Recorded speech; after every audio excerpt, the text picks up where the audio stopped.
I'm Mark Seifter. And I'm Linda Zias Palmer. And this is Arcane Mark.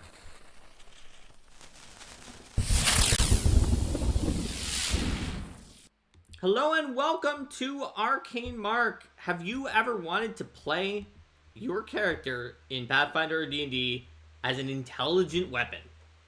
Well, with the Battle Zoo Ancestry's classic creatures, you can play as an intelligent weapon. And in this episode, we're going to give you a guide of how to build that character. And if you weren't thinking of playing an intelligent weapon, sort of ideas for what that character could be. So, what does it mean to be an intelligent weapon as a character? You know, you have all these sorts of tropes of weapons in fantasy that have their thoughts or ideas of their own, but and oftentimes there are heroes who are the ones who are really moving and shaking, and the weapon may be more of like someone who provides some sort of advice or some sort of power. But in the case of an intelligent weapon character, and a lot of times you are the hero, and you're going to want to ask, how did you become an intelligent weapon in the first place? Were you created as an intelligent weapon thanks to the grand skill of a basement sword wizard, for example, or another intelligent weapon? Were you created as a fluke due to a ritual or a curse? You may be a storied weapon who has been spoken of in ancient legends. Perhaps you were sealed away for a long time and now you are free to walk the world. There are a lot of ways that you might have become an intelligent weapon in the first place. And as an intelligent weapon, one of the things that intelligent weapon characters often have in common is a desire to wander and explore and see the world. It's not too fun to sit there as a sword in the stone all day or trapped in the mausoleum of the grand hero. I mean, some intelligent weapons might be okay with doing that, but then you wouldn't be a player character intelligent weapon at that point. You'd be an NPC. Exactly. So the thing is, too, with an intelligent weapon, you also, like, there's a good chance that you may have some memories from your creator, you may have some memories from things that you've seen around you may have seen empires rise and fall. So as an intelligent weapon, you're definitely going to have a perspective that is not necessarily held in common with your flesh and blood ancestries.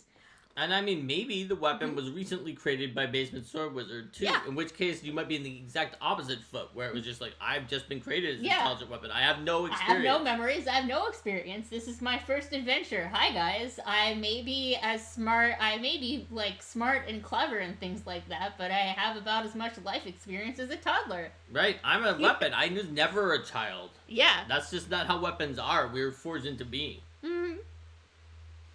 And one of the things that weapons are going to need to consider as well is how other people are going to see them and how the society is going to see them. Are people going to look at the sword and be like, yep, that's a sword? Or are they going to recognize weapons as people? You know, what is it going to mean for you as a character to make this place for yourself? So there's a lot of different ways also that your weapon might interact with the world as well. You could be a weapon that is hovering in place and just literally, like, when people look at you, what they see is, it's a sword. You're a sword, you're attacking people. Or there's a variety of different ways that you might have a person-shaped thing that is wielding you. Whether that is, like, actually a person or what is going to be a matter for how you is something that you can look at a lot of different varieties for in this ancestry. They're in fact heritages, so if you're the animated weapon, you're just floating around. The projecting weapon projects sort of an avatar based on like an idealized self, or maybe even like if somebody's intelligence was drawn into the weapon, what your old body might have looked like. The possessing weapon possesses like a vacant clone or an empty body of some kind. And my favorite, the symbiotic weapon... It's also my favorite, yeah. ...is the one that just, like, some random peasant picked up this sword, and they don't know the sword is doing all the fighting for them. They're just like, I'm just really good at fighting. I'm in the zone. I could be dragons. I'm the legendary hero. It's easy for me because I'm destined. And the sword is just like, oh, this person is so oblivious. Yep. Gotta keep the oblivious farm boy alive on his hero's journey. Yep. That's my favorite. Because the second that he doesn't take me with him, he's toast. Because he's like a level -1 creature, and he's not going to live. That's right. So there's a lot of different ways. So those are sort of broadly speaking, the heritages. There's also, in Battles of Ancestry, is a society section that talks about a lot of the different concepts and philosophies and worldviews that intelligent weapons might have. Known as arsenals. Mm-hmm. Naturally, yes. There's the battle seekers. Guess what they seek? Battle! I mean, if you want to be a weapon, there's a good chance you like to fight, right? Battle seekers love to fight. They are usually really focused on... They're not as likely to be like, yes, I have this high-minded philosophy that I wish to communicate to you about the great importance of battle. They're much more likely to be like, I will communicate with my weapons. I will communicate with my blade to fight, to get stronger, and to prove themselves. While they tend to be fairly individualistic, that doesn't mean that they can't team up with a adventuring party or other allies to achieve their goals. But still, they're going to be the type of friend who's always like looking for an excuse to have a friendly sparring match at the very least. I mean, for sure. If you've got a battle seeker in your party and you're just constantly doing like tea time and like societal parties, it's not gonna last very long before some kind of a fight breaks out. Yes, exactly. You know, I mean, they'll challenge somebody to a duel. Mm-hmm. Like, we've already had 2 courses since the last time I wet my blade. You there. You look like you can handle yourself in a fight. How about we head out to the sparring ring for a few minutes? Yep. We don't need to hear the 7th speech from the Count of whatever. Already lost track of the nobles. It's a perfect arsenal for the player who's always itching for a fight. Mm-hmm. Then we have the Embodied, who are intelligent weapon characters that are very focused on the body of their wielder, and they consider the wielder to be a fundamental part of their identity. That may be, so they're never going to be like I'm the floating weapon guys. They may be, okay, you know, I am connected to this fated hero guy who actually isn't very strong, but like we have this bond here, and like together we're going to complete this journey. They may be one of the ones that projects an image, and then like think of that image as being related to their body, because they have their sense of identity connected to something that is often humanoid shaped. They tend to have an easier time blending in with humanoid societies than some of the other arsenals. It means that like sometimes with embodied, not everyone even knows that they're the intelligent weapon. That it's like, okay, they're talking to the person shaped projection, and they don't realize that the intelligence is stored in here and not in here. In fact, there can even be cases where like someone is wielding a weapon and they perish, and their intelligence swoops into the weapon, and they're just like, yes, I'm just continuing along. I just have this feeling I never put down the sword, or something terrible's gonna happen, right? And they don't realize that the sword is actually where their consciousness is, or the bow, or the hammer, or whatever. Or the spear. Or the spear. Yeah, I mean, like swords are very stereotypical. Swords are very stereotypical, but I do want to be clear that you don't have to be a sword to be an intelligent weapon. Then on the opposite end of the spectrum are the item speakers, who are highly invested in their nature as items, and they feel a strong connection to other items around them as well. They are interested in understanding the experiences of other items, and in some cases advocating for other items and the potential for other items. You can see some of this, like some overlap here with other like intelligent construct type creatures like poppets who are like, hey, maybe this, we may not know which of these other dolls are going to awaken to sapience, so we should treat all of them with respect. That's the type of thing that you'll see with item speakers. They're definitely not going to be the type to solve problems with the dwarven lockpick, so to speak, by just breaking things down and asking questions later. Yeah, for sure.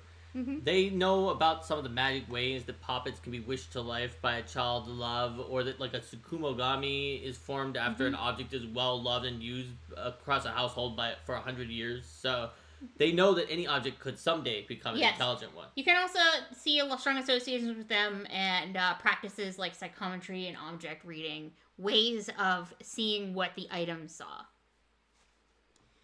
Then there are the Ramblers, who are known for rambling both in their movements and in their speech. They have major wanderlust. So it's a natural way for them to become adventurers because they love to travel everywhere. And whatever they find that is interesting in their travels, they stereotypically love to tell you all about it.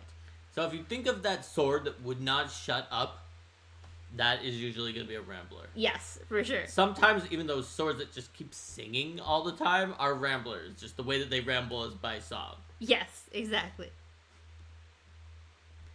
Then there are the Smiths, who are ones like I mentioned a little bit earlier about maybe you were an intelligent weapon who was intentionally created by another intelligent weapon. If that's the case for your backstory, you were probably created by a Smith.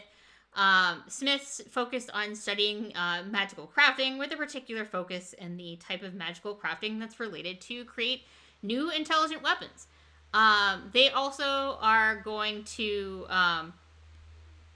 be ones who care a lot about, they often care a lot about unique creations and fascinating aesthetics. They're not going to be mass producing things. They're not going to mass produce a pretty good sword 100 times. They're going to make an amazing weapon. And they have different things that they want to focus on, whether that is certain aspects of aesthetic or form or power or things like that. Generally, they are they're pretty friendly, although very focused on their craft. Although the ones who are focused on crafting more on themselves and upgrading their own power are the upgraders, who are the one they look at the battle seekers and they say, okay, yeah, that's great that you're focused on getting stronger through hitting yourself against people over and over again. But you know what we have that none of the other ancestries have? The ability to directly fuse magic runes and other upgrades onto ourselves to become more powerful. So they're going to be customizing their shape and their form. A lot of them are gonna be looking at like, let's unlock new powers. Let's do things, whether they're like, if you're using a Battle Zoo Bestiary monster parts crafting and they're saying, I'm gonna add this chimera horn onto myself. Or if they're using more traditional runes. They're also gonna be they're also potentially care about like their weight and their balance. How are they going to optimize their form for combat, or to look cool, or to communicate a certain idea. Ones who are focused only on looking cool and aesthetics are the equivalent of other upgraders. Consider them to be the equivalent of somebody who's super shallow and is just like super focused on their physical appearance and not like who they are as a person. Like, yes, we understand you got a diamond-studded hilt, but but that you compromised your aerodynamics. Why would you do this? You're so vain. Yes, exactly. So as an intelligent weapon, also you're generally going to be upgradable with runes and monster parts and any sort of other systems that you can use to upgrade weapons. Absolutely. Yes, catching up with yeah, Chuck. Kojo mentioned that it makes sense for the Smith not to want to just churn out a bunch of like identical drones. You want to have unique family members. Mm-hmm. Rico said, cannot watch this one live, but this is the coolest ancestry ever. Awesome. So, yeah, basically, you're a weapon. You can upgrade yourself. You're a living construct type creature. Mm-hmm. in terms of like beliefs and religion, they tend to not be that religious overall, but if they do, they worship like deities of crafting or like battle, depending on your arsenal. Yeah. And as for names, their names can be highly variable. A lot of them are going to have names that are chosen by their crafters. I mean, just like a lot of folks have names chosen by their parents. It's the same thing for the weapon. It's just, magic weapons may be more likely to have ostentatious titles. Or maybe they have, it could be a single letter or a serial number or a name from another ancestry. If you're an intelligent weapon, you could just pick whatever name you want, really. Yes, you could have the name Ampersand. Mm-hmm. Or perhaps you are Stormbringer. Yes. Or Survivor. That's right. Mm-hmm. It could be just anything. Or N. Yes. So we talked a bit about like the different heritages for the intelligent weapons. You can even like versatile heritage it in if you're an intelligent weapon also, but you still need to like kind of figure out, okay, yes, but are you like a floating type weapon? Are you like a projecting type weapon? There's rules for that. It's basically you use the heritage's basic rules, except you don't gain the special ability that's listed in there that's good. Mm-hmm. Like the beneficial ability is missing. So like for example, if you wanted to be the symbiotic weapon who has a weird peasant who's holding you, you can say that you're symbiotic, but still pick a versatile heritage to pick with your character, like a Dhampir or something like that. Be like, yeah, the person holding me is a Dhampir, but in exchange for that, they don't have... Normally, the weird symbiotic peasant is... They may not be a good swordsman, but they actually do know, like, farming lore and crafting or something like that. Yeah. But if you choose Dhampir, they don't. They're just, like, the most worthless Dhampir, who is just, like... lives it in their like they live in like a shack in the middle of the woods. Or actually, not even that. They need survival for that. They maybe are like the son of a noble who allowed their son to just live in the attic doing nothing for developing no skill ever. But was a Dhampir, and so had to stay in the attic to stay away from the light because it was too bright outside. But until the day when they came across a magic sword, and now the sword does literally everything because they have no life skills. Correct. So you have a lot of options for ancestry feats as an intelligent weapon. I do like this note at the beginning of the ancestry feats. If an intelligent weapon mentions making a strike with yourself, and so on, it mentions it's about using yourself as a weapon. If you, like, somehow gain unarmed attack... If you somehow gain a Jaws unarmed attack, that doesn't count as an attack with yourself. Yes. Attack with the weapon, not the unarmed attacks that you're somehow projecting out of the weapon. Look, Linda, I transformed my animated weapon using wild shape into a hippopotamus. Yes. Yes, completely normal character. I was a spear, and I turned into a hippopotamus. Yes, that's correct. Why would I not do Some that? people out there playing humans, and you're just like, nope. I'm a spear who can transform into a hippopotamus. So let's see what you can get. First of all, you can get dark vision. Good old standard feat for folks who got low light vision to upgrade that. And there's a lot of options that are kind of like that, where you're going to be upgrading your weapon or the capacity of like your avatar, or but there's also ones that are specific to your heritages. So, for instance, defensive discorporation is only for the projected weapon, and once per 10 minutes, if you were going to get hit by a critical hit, you just kind of wink out the avatar, and the weapon just falls to the ground, kind of helplessly lying there, and you have to re-manifest your avatar on the next turn, but that turns the crit into a regular hit. Can be very useful, especially when crits have nasty add-on effects. Yeah, if it's like the Grim Reaper, and it's like the crit will kill you. Or even if it's like, on a crit you're stunned, or in a crit whatever else, especially. Or if you don't want to take all that damage. Enhanced storage is one for the animated weapons, the floating weapons. Actually, the extra effects of the critical still occur. Oh, they do, reduce okay. the damage. Got it. For enhanced storage, that's for like the animated weapon one, like the floating weapon. You can carry more items with you.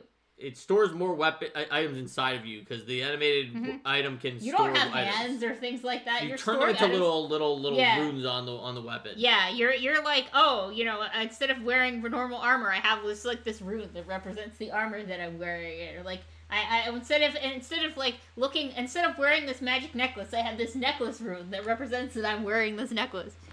Whereas the hidden mind ability for possessing and symbiotic weapons allows you to sort of shunt off a mental effect into like the other body, because it's just like instead of to you the weapon. Because people are just so confused by what's going on between the two consciousnesses that you can make use of that. For sure. Reject the unworthy is situational, but I think it's pretty funny. You can enter as an intelligent weapon like an inanimate mode where you can kind of like see and think and recall knowledge and stuff like that, but you're not like actually moving around of your own accord, and people can like pick you up and wield you as a weapon.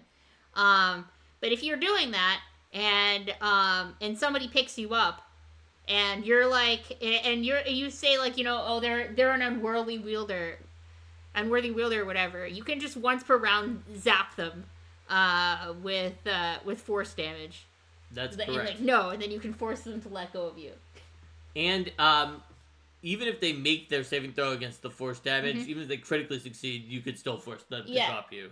So like every time they pick you up, they're just like, ow, and they're hit with lots of force damage, and they're forced to drop you. So no one can wield you unless every you round want to. until they drop you, or the first time when you force them to drop you. Yes. There's also things like self-proficiency that makes it so that you're proficient in yourself, even if you're like a really weird weapon that's hard to be proficient in. Because you're yourself, okay? Yep. There's also ones that upgrade you as a weapon to get that they usually have the activation trait. So the activation trait abilities are some of the few things you can use even if you're in inanimate mode, because they're just an activation for your item, like the shining weapon to glow and turn that off. Like the classic weapon, glowing magic and weapon. And Spellblade, which gives you activations to cast different spells once per day. Basically, with the Spellblade, you add like a actually cantrip, so it's at will. But then there's upgraded Spellblade feats that let you add like once per day spells as activations onto your sword. At 5th level, I like Fling Self, which is if you're the weapon, just the animated weapon without another thing, and you're just like, yeet! You fling yourself through the air to 30 feet in a straight line, even directly up. And you can like either land normally or like fall and hover or things like that. So you're just like, I'm just gonna yeet myself across the gap. I'm gonna hop up onto that cliff. Where does the momentum come from? It's magic. Guiding Strike is where you basically use the fact that you are a weapon to analyze the attack and get to roll twice and ignore a lot of. You can think of like True Strike, Sure Strike type stuff there for sure. You can disguise your quality as a weapon to make yourself seem to be better or worse. There's also a lot of synthesis feats that let you synthesize in precious materials into your weapon to do things like adamantine or cold iron or things like that, or cold iron or those kind of things into your weapon. Reforged Self lets you change what kind of weapon you are. Can be incredibly useful for if you're like, oh man, I recognize today we're gonna be fighting against a lot of these creatures, and we're gonna need a lot of bludgeoning damage. But normally I'm a slashing weapon. You change yourself to different level 0 or 1 weapon. And if you have a situation where like if you have any runes that don't work for your current form, then they're just suspended for the moment. They're still around. And while animated had Yeet Self, all of the other ones gain the ability to gain ancestry feats from the type of ancestry that their like person who's holding them either is or appears to be, if it's a projection. So if it's like, oh, I'm being held by a human, so now I can gain human feats that I'm like getting with the peasant. Yeah, for sure. So the peasant isn't necessarily entirely useless. Yeah, at least they're getting some human ancestry feats with you. Distant projection for the weapons that create projections, the projecting weapons, can manifest their avatar at a distance rather than in their own space. And then have themselves pulled into the avatar's hands. So this is another way to move yourself around. Yeah, because like let's say you're in your sword form and you're just kind of lying on the table. You can manifest your avatar 30 feet away and the sword immediately flies into his hand Which kind of warps yourself 30 feet if you think about warping yourself perfectly into battle without having to worry about... You do need clear line of effect. You're not going through walls or something like that. No, you're not. But you're still are going to be able to start yourself off in a good position. Absolutely. Don't ambush a group that has someone with distant projection. Elusive Mind is an upgrade on Hidden Mind to let you use that more often. Flying Weapon lets animated weapons basically fly around. Hindering Weapon is one that allows you to just gain Disarm, Shove, or Trip trait, even though your weapon normally does not have that. So there's just a lot of options to upgrade your weapon in different ways. So like Merciful Weapon gives you non-lethal that you can turn on or off. That's different than the Hindering Weapon trait because of a feat, because it has the turn on-off ability on it. Instinctive Strikes is inspired by speed weapons, letting you make a strike with yourself, and then you're quickened for 1 minute to help you make strikes with yourself. Yep, you basically kind of become a speed weapon. And there's more synthesises, there's self-repair, where you wind up using crafting instead of medicine to treat wounds on yourself because, I mean, you're a weapon. You're a weapon, yeah, absolutely. More spell blades. There's warding strikes, where you basically make strikes against your foe to gain some like armor class bonuses against them by using yourself to protect your avatar. It's like parry, but not exactly. Yeah, it's like a self-parry weird status bonus thing. Then there's even more synthesis to get adamantine in, things like that. Storm of duplicates, where you just create a entire cone of copies of yourself in an AoE once per hour to attack people. You can have a dilating projection if you're one of those projecting weapons to project large or tiny avatars as well. Yep. Insidious Weapon, if you're possessing or symbiotic, can allow you to elude magical effects that attempt to detect information about you, because basically it returns the results as if you were the body that's holding you. So it's like, no, it's Bob the Peasant. Or if you're possessing a vacant body, it may give some suspicious results. Like, why? It's like this what is this person thinking? Nothing. That is a little suspicious. Yeah. Or it's like, what is this person with the sword thinking of? Turnip farming. Why? I don't know. Does he know the secret password? No, he only knows about turnips. I don't understand. He's thinking about how great he is and how he's definitely going to win by doing wham boom slash. What kind of, it's like, what is this? What is the hero's great technique? Quick Reforge can allow you to change what weapon you are in only 10 minutes, which is crazy. Soaring Weapon can allow you to permanently gain a fly speed as an animated weapon, and you can just use the ability to gain a bonus to movement speed. And then the ultimate feats can allow you to gain hardness. Hardness, yes. Just flat out 5 hardness. To synth auric alchemy into yourself. Yeah, if you want to do that. Or perfect attunement, where you gain a massive bonus to attack rolls with yourself and damage rolls with yourself. And then you make a strike with yourself. Yes.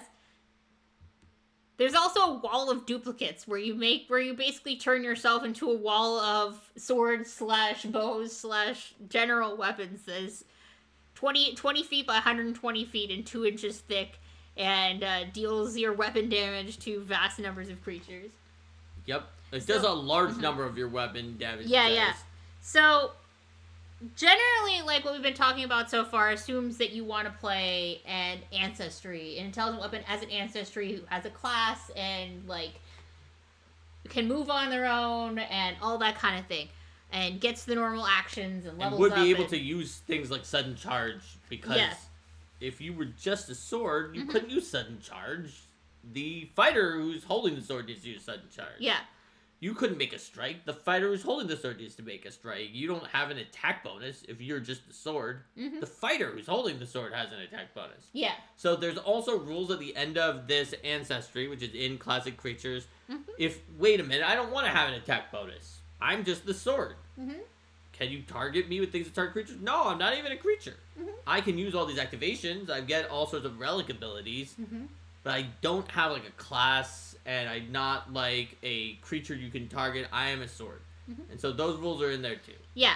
And it includes a variety of advice for how you're going to want to work about that. First of all, like, whoever is playing the character that is wielding your weapon is going to be someone that you're going to want to be working closely together with to make sure they're that the you're one both... who can actually move around. Yes.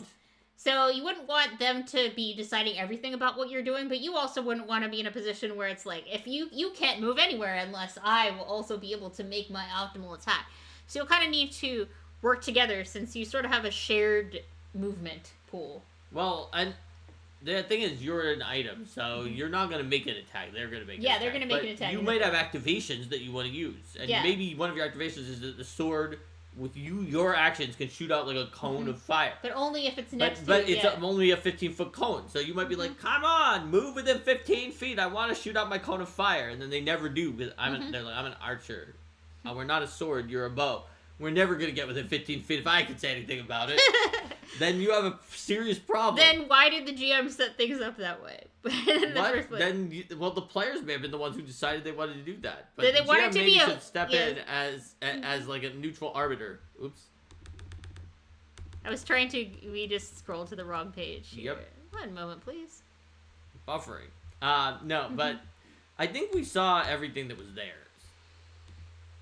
You can also consider if you want to do like relic aspects or gifts or other things like that that feed into the power if you were going to be that type of weapon. It's recommended, in fact, that you give relic abilities in addition to the ancestry feats. Like there's a set specific things that you can give to this intelligent weapon character. Well, non-character. The intelligent the player who's playing an intelligent weapon who isn't a character. Yes. And it's not as strong as adding another PC in most cases because of the fact that they don't have like the full number of things that another PC has, but they also aren't vulnerable to being attacked as much either. So it's got some pros and it's got some cons. Absolutely. So it's mentioned in there as well. In a very small group, this is especially true because your weapon character isn't drawing any of the enemy's attacks and isn't capable of fully contributing if your wielder is unconscious or dead, meaning a death spiral is closer than normal. If there's a total party killer knockout aside from your item-only intelligent weapon, maybe that's the impetus to become a full character. Yeah, and if your wielder gets taken down and then you're just on the ground, be like, that might be what draws you to either animate yourself or to use the body of the wielder who was just about to die and become a possessing weapon or something like that. So, it's a great story arc for it. I can totally see doing that with, like, a character who's wielding an intelligent weapon. Like, you know, the intelligent weapon is not a character. There's not a player who's playing them, but, like, a player is wielding an intelligent weapon, and maybe, like, the GM is role-playing the weapon, and then the character dies, and then the player switches to playing the weapon, who manifests an avatar that looks like the original character. Absolutely. So, those are intelligent weapons. I want to know in the comments what intelligent weapon you want to play, or ones that you've already played using this system. I see people in chat who played a living spell, which is, you know what, they're related in a certain way. Linda wrote living spells, I wrote intelligent weapons, and they definitely have some similarities, although a lot of broad differences too. In terms of the idea of sapient magical phenomena who are relating to the world and projecting themselves in certain ways, and have a strong connection to the different magical traditions and how that affects how they play. That's right. So please like and subscribe if you enjoy these ancestry guides. Let us know in the comments. You can join if you'd like to support us too, and let's have a vote for next Tuesday's episode of Arcane Mark. So, our options are, number 1, build a monster workshop. We'll build a monster on here. Then there's Ask Arcane Mark, Save My Game Q&A. Then GM Tools, Extreme Climates. Then Arcane Mark Plays, we'll play a game. Our Ancestry Guide for another Battle Do Ancestry, like this one that we just did here, or other. We have our first vote coming in for Build a Monster Workshop. Build a Monster Workshop. A second vote for Build a Monster Workshop. All right. It looks like the Build a Monster Workshops have a Our next strong episode lead. is going to be Build a Hazard Workshop. So we'll have a hazard, and then we will have a monster, unless something comes in right here and changes it out. All right, we will not Math tell Guy, do Math not have a Guy's direct group line to your group, and that- therefore I could not tell them. unless they're watching Arcade Mart. In which case, I can't be held responsible for what you choose to say. Yep, that's okay. All right, well, All right, got another number for take what? care, What's number everyone. doing That's that? it. We're gonna build a monster next week on Tuesday. I hope you're there. It's so much fun having you. One, we have enough people with ideas for the monsters. We make some really cool stuff. So, right before you go, I'm going to give you all XPs. And I have